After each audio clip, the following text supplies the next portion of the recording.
नमस्कार दोस्तों, स्वागत है आपका आज की वीडियो में। तो पाकिस्तान के पास जल्दी ही चाइना का एक स्टील्थ फाइटर आ सकता है। ऐसा एयरक्राफ्ट जो रडार से बचकर ऑपरेट करता है, जिसे डिटेक्ट करना मुश्किल होता है और जो थ्योरेटिकली हमारे बॉर्डर्स के करीब डिप्लॉय हो सकता है।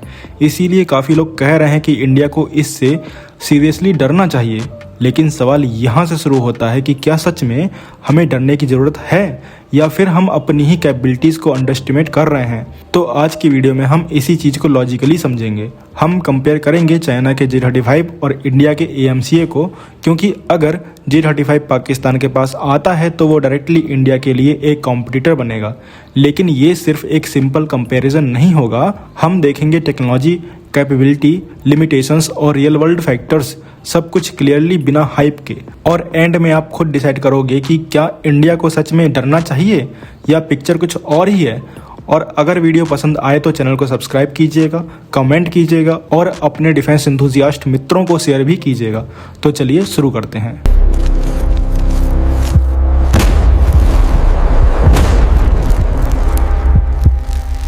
तो सबसे पहले बात करते हैं दोनों एयरक्राफ्ट की ओरिजिन की, क्योंकि कोई भी मशीन कितनी पावरफुल है ये समझने के लिए ये देखना जरूरी होता है कि वो आई कहाँ से। J-35 की कहानी थोड़ी इंटरेस्टिंग है और थोड़ी कंट्रोवर्शियल भी। इसकी शुरुआत होती है एक प्रोटोटाइप से FC-31, जिसे चाइना की शेनयांग एयरक्राफ्ट कॉर्पोरेशन ने डेवलप किया। ये एयरक्राफ्ट पहली बार 2012 में उड़ा। लेकिन सरप्राइजिंग बात यह है कि चाइना की अपनी मिलिट्री यानी PLA ने इसे उस टाइम सीरियसली नहीं लिया। खुद चाइनीज ऑफिशियल्स ने इसे एक प्राइवेट वेंचर तक कह दिया। रीजन कि इंजन उतना स्ट्रॉन्ग नहीं था, स्टील्थ एक्सपेक्टेशंस पर खरा नहीं उतर पा रहा था और ओवरऑल परफॉर्मेंस भी एवरेज मानी गई। बट फिर चाइना को एक कैरियर बेस्ड स्टील्थ फाइटर की जरूरत पड़ी अपने नए फूजियान सुपर कैरियर के लिए। तब उसी FC-31 प्लेटफॉर्म को दोबारा उठाया गया, फिर से पूरा का पूरा उसे रीडिजाइन किया गया। फोल्डिंग विंग्स ऐड किए गए, लैंडिंग गियर स्ट्रेंथन किया गया, इंजन इम्प्रूवमेंट किया गया और उसका नया नाम रखा गया J-35। नवंबर 2024 में इसका पब्लिक डेब्यू जुहाई एयर शो में हुआ और सितंबर 2025 तक इसे इलेक्ट्रोमैग्नेटिक कैटापल्ट से कैरियर ऑपरेशन के लिए सर्टिफाई भी कर दिया गया और अब प्रोडक्शन भी स्टार्ट हो चुकी है। यहाँ एक चीज़ क्लियरली एक्सेप्ट करनी पड़ेगी कि चाइना की स्पीड इम्प्रेसिव है, जिससे इंडिया को भी सीखना चाहिए। लेकिन एक और एंगल भी है। J-35 का डिजाइन काफ़ी हद तक अमेरिकन F-35 से काफ़ी मिलता जुलता लगता है। इसी वजह से वेस्टर्न एनालिस्ट ने ओपनली इसे कॉपी कैट डिजाइन तक कह डाला। और ये सिर्फ स्पेकुलेशन नहीं है। 2015 में ये भी सामने आया था कि चाइनीज हैकर्स ने लॉकहीड मार्टिन के F-35 प्रोग्राम से related sensitive design data access किया था। एग्जैक्ट कितनी इन्फॉर्मेशन कंप्रोमाइज हुई वो आज भी क्लासिफाइड है, लेकिन सिमिलैरिटी देखकर क्वेश्चन उठना भी नेचुरल है। अब आते हैं AMCA पर, एडवांस मीडियम कॉम्बैट एयरक्राफ्ट। ये इंडिया का पहला fully indigenous 5th generation fighter program है। कोई रिजेक्ट प्रोजेक्ट नहीं, कोई कॉपी नहीं, कोई शॉर्टकट नहीं। हाँ, एक चीज़ क्लियर कर देना ज़रूरी है कि J-35 ऑलरेडी ऑपरेशनल फेज में एंटर कर रहा है, जबकि AMCA अभी डेवलपमेंट स्टेज में ही है।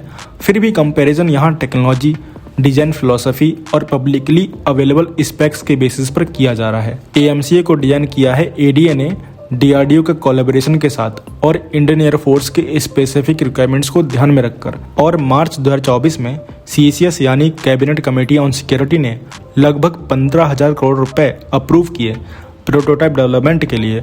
और एरो इंडिया 2025 में इसका फुल स्केल इंजीनियरिंग मॉडल पहली बार पब्लिक के सामने दिखाया गया। इस मॉडल को प्राइवेट कंपनी वेम टेक्नोलॉजीज ने मैन्युफैक्चर किया, जो एक क्लियर सिग्नल है कि इंडिया अब डिफेंस सेक्टर में प्राइवेट प्लेयर्स को भी एक्टिवली इन्वॉल्व कर रहा है। और अब प्रोटोटाइप रोल आउट 2027 के एंड तक एक्सपेक्टेड है और फर्स्ट फ्लाइट 2028-29 के बीच प्लान की गई है। और अब दोनों एयरक्राफ्ट को थोड़ा फिजिकली समझते हैं। सबसे पहले J-35, इसकी लेंथ लगभग 17.3 मीटर है, विंग स्पैन करीब 11.5 मीटर और maximum take off weight around 25,000 kg के आसपास एस्टिमेट किया जाता है। ये एक twin engine single seater aircraft है। लेकिन सबसे इम्पोर्टेंट बात, इसका डिजाइन प्राइमरी तौर पर नेवल ऑपरेशंस के लिए ऑप्टिमाइज्ड है। इसलिए इसमें फोल्डिंग विंग टिप्स दिए गए हैं ताकि एयरक्राफ्ट कैरियर के डेक पर कम स्पेस ले। लैंडिंग गियर भी रीइंफोर्स्ड है, क्योंकि कैरियर लैंडिंग नॉर्मल रनवे से काफ़ी ज़्यादा हार्श होती है। यानी J-35 का पूरा डिजाइन कैरियर बेस्ड ऑपरेशंस को ध्यान में रखकर बनाया गया है। अब आते हैं AMCA पर। ये भी twin engine single seater aircraft है और वेट क्लास रफली सेम अराउंड 25,000 kg, लेकिन इसका एरोडायनेमिक कॉन्फ़िगरेशन अलग है। डेल्टा कैनार्ड डिजाइन, मतलब मेन विंग्स पीछे की तरफ स्वैप्ट होते हैं ट्रायंगल शेप में और आगे छोटे कैनार्ड लगे होते हैं। इस डिज़ाइन का फ़ायदा ये है कि इससे हाई अल्टीट्यूड परफॉर्मेंस बेटर मिलती है, हॉट वेदर कंडीशंस में मनोवरेबिलिटी इंप्रूव होती है और टाइट कॉम्बैट टर्न्स में एयरक्राफ्ट ज़्यादा रिस्पॉन्सिव होता है। यानी कि AMCA का डिज़ाइन स्पेसिफिकली इंडिया के ऑपरेशनल एनवायरनमेंट को ध्यान में रखकर टेलर किया गया है। अब एक बहुत इंपॉर्टेंट टेक्निकल फीचर AMCA का इनलेट डिज़ाइन। इसमें यूज होगा एस डक्ट यानी सरपेंटीन इनलेट, मतलब इंजन तक जाने वाला एयर पाथ सीधा नहीं होता बल्कि एस शेप में ट्विस्ट करता है। इसका डायरेक्ट एडवांटेज ये है कि रडार वेव्स सीधा इंजन के फैन तक नहीं पहुंच पाती और क्योंकि इंजन का फेस रडार के लिए एक स्ट्रॉन्ग रिफ्लेक्टिव सरफेस होता है, उसे हाइड कर देना स्टील्थ के लिए एक्सट्रीमली क्रिटिकल है। और एस डक्ट इंश्योर करता है कि एयरक्राफ्ट का सबसे विजिबल पार्ट रडार से छुप जाए और यही छोटी छोटी डिजाइन चॉइसेस मिलकर एक एयरक्राफ्ट को ट्रूली स्टील्थी बना देती हैं। अब अगला सेक्शन बहुत इंपॉर्टेंट है, स्टील्थ, और यहाँ मैं कुछ मिथ भी तोड़ना चाहता हूँ। सबसे पहला मिथ, स्टील्थ का मतलब इनविजिबल होना नहीं होता। स्टील्थ का मतलब होता है एयरक्राफ्ट का RCS यानी रडार क्रॉस सेक्शन इतना कम कर देना कि या तो रडार पर वो दिखे ही नहीं या इतनी लेट दिखे कि एनिमी रिएक्ट तक ना कर पाए। और स्टील्थ किसी एक चीज से नहीं बनती, ये 3 पिलर पर डिपेंड करती है, शेप, मटेरियल्स और कोटिंग्स। अब चाइना का J-35 की बात करें तो हाँ, वो स्टील्थी जरूर है, इसमें कोई डाउट नहीं, लेकिन वेस्टर्न एनालिस्ट और डिफेंस पब्लिकेशंस बार बार एक बात हाईलाइट करते हैं कि चाइना के रडार एब्जॉर्बेंट मटेरियल कोटिंग का क्वालिटी अभी भी F-35 के लेवल से पीछे माना जाता है। एयरक्राफ्ट की सरफेस फिनिशिंग, पैनल जॉइंट्स की प्रीसीजन, एयर इनलेट की शेपिंग, ये सब स्टील्थ में ह्यूज रोल प्ले करते हैं और यहाँ चाइनीज एयरक्राफ्ट अभी अमेरिकन लेवल तक नहीं पहुँच पाए हैं।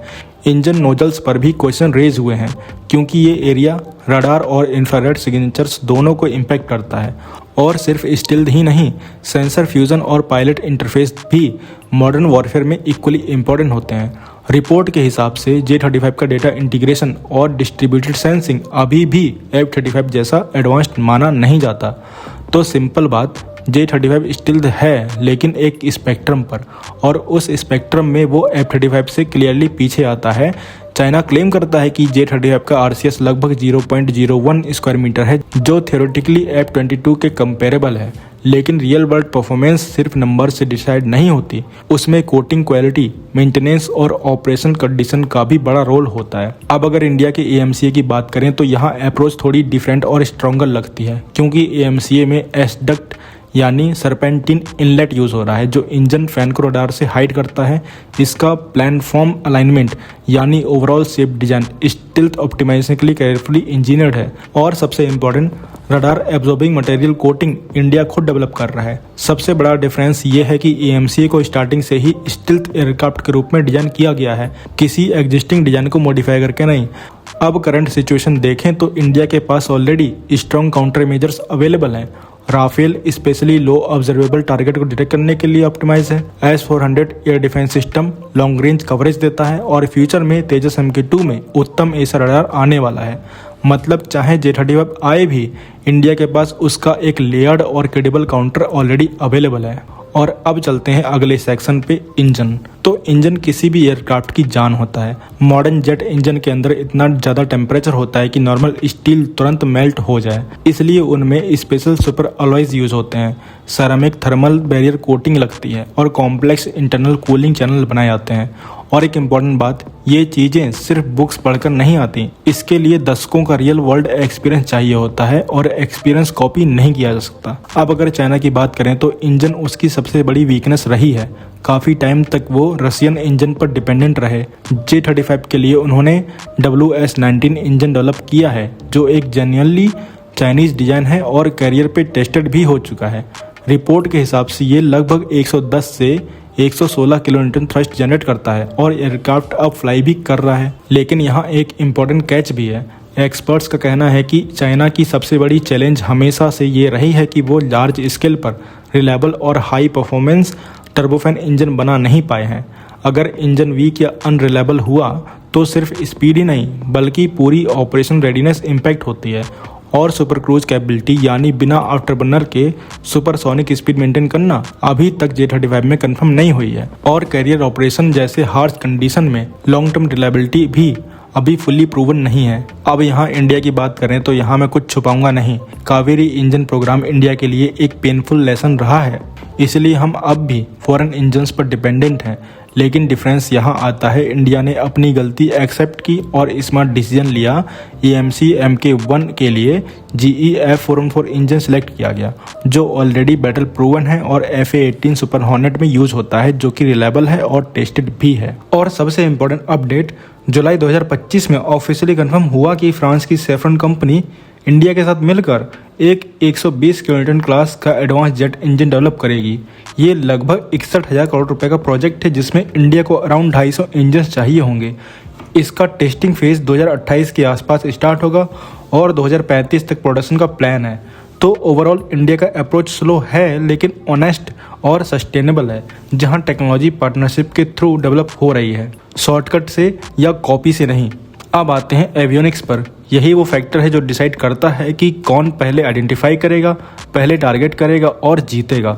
सबसे पहले समझते हैं एसर रडार क्या होता है। Active electronically scanned array. इसमें कोई एक बड़ा रोटेटिंग डिश नहीं होता बल्कि हजारों छोटे एंटीनास एक साथ काम करते हैं। इसका रिजल्ट ये होता है कि एक ही वक्त में मल्टीपल टारगेट्स ट्रैक हो सकते हैं। जैमिंग करना काफ़ी मुश्किल हो जाता है और रडार खुद इलेक्ट्रॉनिक वॉरफेयर का पार्ट बन जाता है। अब J-35 की बात करें तो इसमें एक मॉडर्न एसर रडार एक्सपेक्टेड है। एग्जैक्ट स्पेक्स तो पब्लिकली नहीं है, लेकिन चाइनीज सोर्सेज 200 किलोमीटर से ज़्यादा डिटेक्शन रेंज क्लेम करते हैं। लेकिन यहाँ एक इम्पॉर्टेंट बात समझना जरूरी है कि सिर्फ रडार पावरफुल होना काफ़ी नहीं होता। रियल पावर आती है सेंसर फ्यूजन, प्रोसेसिंग और पायलट इंटरफेस से। रिपोर्ट्स के हिसाब से J-35 इन एरियाज़ में अभी F-35 लेवल तक नहीं पहुंचता। सबसे बड़ा गैप ये है कि J-35 में अभी तक डिस्ट्रीब्यूटेड अपर्चर सिस्टम जैसा फीचर कंफर्म नहीं हुआ है, जो पायलट को 360 डिग्री रियल टाइम व्यू देता है बिना किसी ब्लाइंड स्पॉट के। अब इंडिया की तरफ देखें तो AMCA का अप्रोच थोड़ा डिफरेंट है। यहाँ फोकस सिर्फ एक रडार पर नहीं बल्कि पूरे सेंसिंग इकोसिस्टम पर है और इंडिया का उत्तम एसर रडार डेवलप हो रहा है जो तेजस Mk1A में भी यूज होगा। इसके साथ AMCA में 360 degree situational awareness IRST system जो बिना रडार यूज किए एनिमी डिटेक्ट कर सकता है, इंटीग्रेटेड इलेक्ट्रॉनिक वॉरफेयर सूट और एडवांस सेंसर फ्यूजन सब प्लान किया गया है। इलेक्ट्रॉनिक वॉरफेयर के एरिया में इंडिया के पास एक टेक्टिकल एडवांटेज भी है क्योंकि इंडिया ने इजरायली एल्टा सिस्टम के साथ काफ़ी सालों तक काम किया है और इजरायल के इलेक्ट्रॉनिक वॉरफेयर सिस्टम दुनिया के बेस्ट सिस्टम में काउंट किए जाते हैं। लेकिन एक और चीज़ है जो इग्नोर नहीं की जा सकती, नेटवर्क वॉरफेयर। J-35 चाइना के मिलिट्री नेटवर्क के साथ डीपली इंटीग्रेटेड होगा और अगर पाकिस्तान भी इसे ऑपरेट करता है तो ये पॉसिबल है कि वो भी इसी नेटवर्क इकोसिस्टम का पार्ट बन जाए। इसका मतलब होगा मल्टीपल प्लेटफॉर्म एक ही प्लेटफॉर्म पर कनेक्टेड होंगे जो बैटलफील्ड अवेयरनेस को काफ़ी इंक्रीज कर देता है। अब बात करते हैं वेपन्स की, क्योंकि एंड में फाइट वही जीतेगा जिसका टारगेट सबसे एक्यूरेट होगा। J-35 का primary beyond visual range missile है PL-15। ये एक डेंजरस मिसाइल मानी जाती है 200 किलोमीटर से ज़्यादा रेंज के साथ। एक्टिव रडार सीकर और mid course inertial guidance use करती है। इसे स्पेसिफिकली इस तरह डिजाइन किया गया था कि ये अमेरिकन AIM-120D AMRAAM को रेंज में बीट कर सके। सबसे इम्पोर्टेंट बात, J-35 इसे अपने इंटरनल वेपन बे में कैरी करता है जिससे स्टिल्थ मेंटेन रहती है। रिपोर्ट्स के हिसाब से पाकिस्तान ने फ्यूचर में J-35 के साथ PL-17 जैसे एक्स्ट्रा लॉन्ग रेंज मिसाइल को भी कंसीडर किया है। ये missile specially high value targets जैसे आवाक्स और एरियल रिफ्यूलिंग टैंकर्स को डिस्ट्रॉय करने के लिए डिजाइन की गई है। अगर ऐसा होता है तो ये इंडिया के एयरबोर्न सर्विलांस और सपोर्ट एसेट्स के लिए एक डायरेक्ट कंसर्न बन सकता है। और अब आते हैं AMCA पर।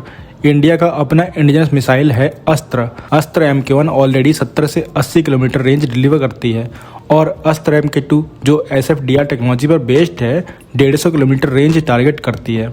ये PL-15 के अगेंस्ट एक स्ट्रॉन्ग कॉम्पिटिटिव ऑप्शन बन सकती है। और सबसे इम्पोर्टेंट बात, ये कम्प्लीटली इंडियन डेवलप्ड है। लेकिन सबसे इंटरेस्टिंग और पोटेंशियली गेम चेंजिंग वेपन है ब्रह्मोस NG। ये ब्रह्मोस मिसाइल का एक कॉम्पैक्ट लाइटर वर्जन होगा जो AMCA के इंटरनल वेपन बे में फिट हो सके। और यहाँ पर रियल एडवांटेज आता है। सोचो एक स्टील्थ एयरक्राफ्ट जो रडार पर लेट डायरेक्ट होता है और उसके अंदर मैक 3 से ज़्यादा स्पीड की सुपरसोनिक क्रूज मिसाइल रेडी हो। जब ये मिसाइल लॉन्च होगी तो एनिमी के पास रिएक्ट करने के लिए भी बहुत कम टाइम होगा, जिसे इंटरसेप्ट करना एक्सट्रीमली डिफिकल्ट हो जाता है क्योंकि स्पीड भी हाई है और लॉन्च प्लेटफॉर्म भी स्टिल्दी है। इसी वजह से ब्रह्मोस NG इक्विप्ड AMCA एक यूनिक स्ट्रेटेजिक एडवांटेज क्रिएट कर सकता है। अब आते हैं उस एंगल पर जिसके लिए तुमने शायद ये वीडियो क्लिक किया, पाकिस्तान। तो पाकिस्तान एक्टिवली J-35 एक्वायर करने की कोशिश कर रहा है। दिसंबर 2024 में पाकिस्तानी मीडिया रिपोर्ट्स आई कि पाकिस्तानी एयरफोर्स ने लगभग 40 एयरक्राफ्ट परचेस अप्रूव किए हैं। फिर जून 2025 में पाकिस्तान के एक ऑफिशियल ने जीन्स इंफॉर्मेशन सर्विसेज को बताया कि पायलट की ट्रेनिंग चाइना में स्टार्ट हो चुकी है और 6 जून 2025 को पाकिस्तान गवर्नमेंट ने ऑफिशियली अनाउंस भी किया कि वो J-35A एक्वायर करने का प्लान कर रहे हैं, जिसकी डिलीवरी टाइमलाइन 2 साल बताई गई। लेकिन यहाँ स्टोरी थोड़ी ट्विस्ट लेती है। जून 2025 के एंड में पाकिस्तान के डिफेंस मिनिस्टर ख्वाजा आसिफ ने अरब न्यूज़ को इंटरव्यू में कहा कि ये J-35 डील सिर्फ मीडिया में है और ज़्यादातर चाइनीज डिफेंस सेल्स को पुश करने के लिए हाईलाइट हो रही है। मतलब सिचुएशन अभी क्लियर नहीं है, लेकिन इंटेंट बिल्कुल क्लियर है। अगर ये डील रियलिस्टिकली होती है तो पाकिस्तान को ऑपरेशनल J-35 फ्लीट मिलने में टाइम लगेगा। 2028 से 30 के बीच का टाइमलाइन ज़्यादा प्रैक्टिकल लगता है क्योंकि सिर्फ एयरक्राफ्ट लेना ही काफ़ी नहीं होता, एक्सपोर्ट वेरिएंट डेवलप करना पड़ेगा, पायलट को ट्रेन करना पड़ेगा, वेपन और सिस्टम इंटीग्रेट करने पड़ेंगे। और एक इम्पॉर्टेंट पॉइंट, J-35 अभी चाइना के लिए भी लिमिटेड इनिशियल ऑपरेशनल स्टेज पर है, एक्सपोर्ट वर्जन नेचुरली बाद में आएगा। अब सवाल ये है कि पाकिस्तान को एग्जैक्टली क्या मिलेगा। हिस्ट्री देखें तो चाइना अपनी top tier technology fully share नहीं करता। J-35 इसका क्लियर एग्जाम्पल है। चाइनीज डिज़ाइन, रशियन इंजन और असेंबली पाकिस्तान में। तो J-35 के एक्सपोर्ट वेरिएंट में पाकिस्तान को स्टिल्थ कैपेबिलिटी तो मिलेगी, लेकिन उसका एग्जैक्ट लेवल क्या होगा, कौन सा एवियोनिक्स पैकेज मिलेगा, सेंसर्स कितने एडवांस्ड होंगे, ये सब चाइना अपने स्ट्रेटजिक इंटरेस्ट के हिसाब से डिसाइड करेगा। अब इंडिया की करंट पोजीशन देखें तो सिचुएशन काफ़ी बैलेंस और लेयर्ड है। इंडिया के पास ऑलरेडी राफेल, तेजस MK-1A, S-400 और आकाश जैसे सिस्टम्स एक multi layer defence grid create करते हैं। यानी आज की डेट में इंडिया के पास एक credible layered deterrence system already मौजूद है। अब आते हैं टाइमलाइन सेक्शन पर। J-35A इसका सीरियल प्रोडक्शन शुरू हो चुका है। जनवरी 2026 में 2 नए एयरक्राफ्ट का ज्वाइंट टेस्ट फ्लाइट कंफर्म हुआ। एस्टिमेट्स के हिसाब से 2026 के एंड तक इनिशियल ऑपरेशन कैपेबिलिटी आ सकती है और 2027 से फ्रंटलाइन डिप्लॉयमेंट स्टार्ट हो सकता है। अब AMCA की बात करें तो प्रोटोटाइप रोल आउट 2027 के एंड तक एक्सपेक्टेड है। फर्स्ट फ्लाइट 2028-29 के बीच प्लान है और सीरियल प्रोडक्शन का टारगेट 2035 रखा गया है। लेकिन यहाँ retired test pilot Sanjeev Kumar ने डिफेंस न्यूज़ को क्लियरली बोला है कि 2040 या उसके बाद का टाइमलाइन ज़्यादा रियलिस्टिक लग रहा है। यानी यहाँ डिले का रिस्क भी है और ये इसलिए भी है क्योंकि HAL का पास्ट ट्रैक रिकॉर्ड भी कुछ ऐसा ही देखने को मिल रहा है। लेकिन इस बार कुछ चीज़ें डिफरेंट भी हैं। मार्च 2025 में गवर्नमेंट ने डिफेंस सेक्रेटरी के अंडर एक टॉप लेवल कमेटी बनाई स्पेसिफिकली AMCA प्रोजेक्ट को एस्केलेरेट करने के लिए। साथ ही पहली बार लार्ज स्केल पर प्राइवेट सेक्टर इन्वॉल्वमेंट आ रहा है। टाटा महिंद्रा जैसे ग्रुप्स एक्टिवली पार्टिसिपेट कर रहे हैं। Kalyani group, BEML, data patterns सितंबर 2025 तक AMCA प्रोग्राम में एंट्री ले चुके हैं। मतलब अब एक ही एजेंसी पर डिपेंडेंसी नहीं रही। और सबसे इम्पोर्टेंट कि फ्रांस की सेफ्रन के साथ लगभग 61,000 करोड़ रुपए की डील कंफर्म हो चुकी है। अब वो चीज़ जो किसी भी स्पेसिफिकेशन शीट में नहीं लिखी होती, लेकिन वॉर का असली रिजल्ट वही डिसाइड करती है। आपको याद हो अगर 1965 में पठानकोट पर इंडियन एयरफोर्स के पास एक छोटा सा फाइटर था, फोलैंड नेट। साइज छोटा था, रेंज और स्पीड भी लिमिटेड थी और सामने पाकिस्तान का F-86 सेबर, जो उस वक्त वर्ल्ड का एक टॉप क्लास डॉग फाइटर माना जाता था। पेपर पर कंपैरिजन बिल्कुल क्लियर था, इसीलिए पाकिस्तान ने फोलैंड नेट को सीरियस थ्रेट नहीं माना। लेकिन जब रियल कॉम्बैट हुआ तो फ्लाइट लेफ्टिनेंट वीरेंद्र पठानिया ने अपने फोलैंड नेट को परफेक्टली मनोवर करके सेबर को शूट डाउन कर दिया। उस मोमेंट ने पूरा नैरेटिव ही चेंज कर दिया और फोलैंड नेट को सेबर स्लेयर नाम मिला। पूरे 1965 वॉर में फोलैंड नेट ने मल्टीपल सेबर्स को शूट डाउन करके ये प्रूव कर दिया कि सिर्फ मशीन से रिजल्ट डिसाइड नहीं होता। फिर 1971 में श्रीनगर एयरफील्ड पर फ्लाइंग ऑफिसर निर्मलजीत सिंह शेखों ने अकेले मल्टीपल पाकिस्तानी सेवर्स के अगेंस्ट फ्लाइट की। सिचुएशन उनके अगेंस्ट थी, लेकिन फिर भी उन्होंने इंगेज किया, एनिमी एयरक्राफ्ट को डैमेज किया और आखिर में खुद शहीद हो गए और उन्हें परमवीर चक्र से सम्मानित किया गया। अब अगर आज के सिनारियो में आए अगर पाकिस्तान के पास J-35 आ भी जाता है तो वो एक एडवांस स्टील्थ फाइटर होगा, इसमें कोई डाउट नहीं है, लेकिन वो खुद से कुछ नहीं करेगा। उसका परफॉर्मेंस डिपेंड करेगा उस पायलट पर जो उसे उड़ा रहा है। और यहाँ सबसे बड़ा डिफरेंस आता है ट्रेनिंग और एक्सपोजर का। इंडिया के पायलट रेगुलर बेसिस पर मल्टी नेशन एक्सरसाइजेस में पार्टिसिपेट करते हैं, अमेरिकन, फ्रेंच, इजरायली और रशियन फोर्सेस के साथ। इससे उन्हें different tactics, real combat like scenarios और फास्ट डिसीजन मेकिंग का एक्सपीरियंस मिलता है। दूसरी तरफ पाकिस्तान के पायलट्स को भी ट्रेनिंग मिलेगी, लेकिन उनका इकोसिस्टम कंपैरेटिवली लिमिटेड है। इसी वजह से जब रियल सिचुएशन आती है तो डिफरेंस सिर्फ एयरक्राफ्ट का नहीं होता, बल्कि उस पायलट का भी होता है जो सेकंड्स के अंदर सही डिसीजन ले पाता है या नहीं। तो ओवरऑल पिक्चर क्लियर है। J-35 एक स्ट्रॉन्ग एयरक्राफ्ट जरूर है, लेकिन गेम सिर्फ मशीन का नहीं होता। इंडिया के पास कैपेबिलिटी भी है, काउंटर भी है और फ्यूचर प्लान भी क्लियर है। और अगर AMCA अपने प्लान्ड ट्रैक पर डिलीवर हो जाता है तो आने वाले सालों में इक्वेशन और स्ट्रांग हो सकती है। बाकी फाइनल डिसीजन आपका है, क्या ये सिचुएशन डर की है या कॉन्फिडेंस की। तो अगर इस वीडियो ने आपको क्लियर अंडरस्टैंडिंग दी हो तो लाइक ज़रूर करें, चैनल को सब्सक्राइब करें और अपना ओपिनियन कमेंट में ज़रूर बताएं कि आप क्या सोचते हो। बाकी मिलते हैं नेक्स्ट वीडियो में। Thanks for watching. जय हिंद, जय भारत।